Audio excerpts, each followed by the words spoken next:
माझं नाव दिग्विजय शंकर पाटील. मी राईट हँड बॅट्समन आणि right arm off spinner. Congratulations, आपण 3 पैकी 3 प्रॅक्टिस मॅचेस जिंकलो.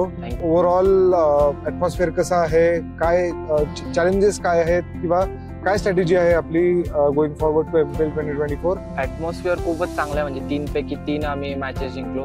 त्यात आमचा कॉन्फिडन्स लेवल पण चांगला बूस्टअप झाला आहे. सगळ्यांचं जेलिंग पण खूप चांगली झाली आहे आणि MPL साठी आम्ही चांगलंच करायला प्रयत्न करेल आणि चांगलंच करेल.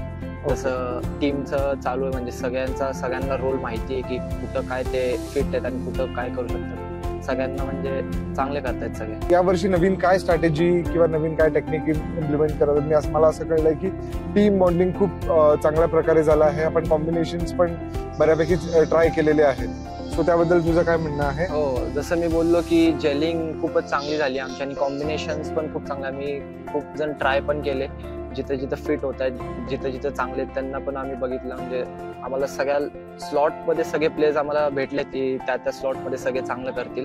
मला बऱ्याच लोकांकडनं कळलं की तू या टीम मध्ये सगळ्यात मोठा प्रँक्सर तू आहेस आणि सगळ्यांच्या खोड्या युजली तू करत असतोस. तर काय म्हणणं आहे तुझं यावर? म्हणजे असतं, मी करत असतो म्हणजे प्रँक वगैरे मस्ती सगळ्यांसोबत. तुझा फेवरेट इंडियन क्रिकेट टीम मध्ये कोणी प्लेअर किंवा इंटरनॅशनली तू कोणाला फॉलो करतोस, ॲडमायर करतोस लहानपणापासून? रोहित शर्मा. थँक्यू दिग्विजय.